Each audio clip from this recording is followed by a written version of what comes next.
One of the questions we always ask people, can you obey all the rules? Can you follow all the procedures? Can you wear all of your personal protective equipment and still get injured? And the answer is always yes.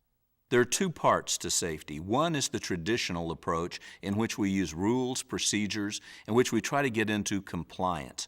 But lean BBS is an advanced strategy. It's not for sites that are still struggling with the basics. It's for sites that want to go above and beyond.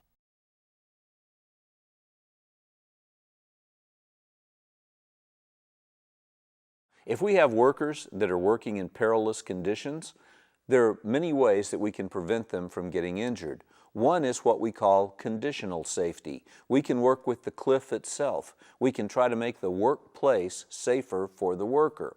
We also have intermediate interventions, such as personal protective equipment.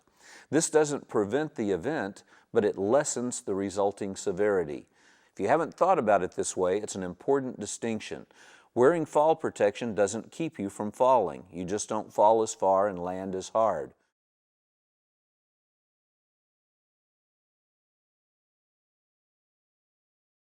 So, what does probability have to do with safety? Let's think of a few examples. Every risk has an accident probability. There are two ways that you can express probability. You could say that I have a 100% chance of getting hurt, or you could say for every one person who takes this risk, one person gets injured. So this is a 1-in-1 probability. But if you go to 7 in the middle of this array, there are 6 combinations on the dice that add up to 7. So while your probability of rolling a 2 or a 12 is only 1 in 36, the probability of rolling a 7 is 6 in 36, or 1 in 6.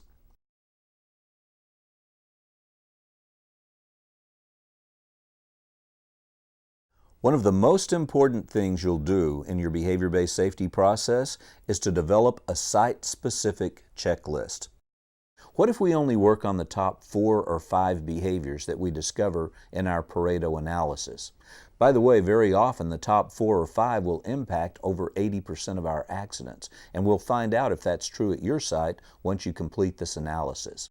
Let's look down the rank column and see which ones had the most impact on accidents. Number 1 is eyes on path and work. This could have impacted 35% of all the accidents that happened over the past 4 years at the site.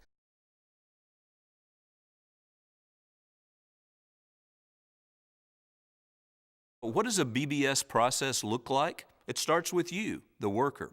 What are you doing already to be safe, and what are you possibly missing? What are the hidden dangers out there in the workplace that might not be on your radar screen but could very likely get you hurt? How do we discover those? We get a group of you together to steer this process.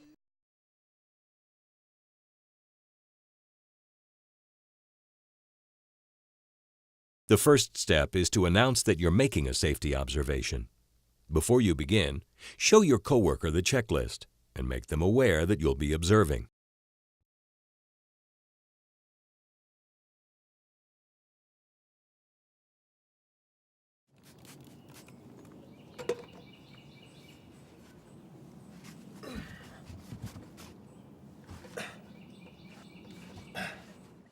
This is definitely an example of extension concern.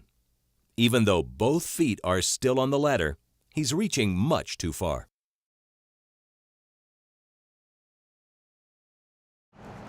Jason, you did a couple of things very safely. When you were pulling the load out of the truck, even though you were in kind of an awkward position, you kept your eyes on the path all the time. Yeah, I tried to. Another thing I noticed was your pace. You didn't rush or do anything too quickly, even when you had to take a phone call. Yeah, I know we're not supposed to run out here. Right. And I want you to know that both those behaviors will help to keep you from getting hurt. Let's pause for a moment. Right now, this moment is a very critical juncture in the conversation.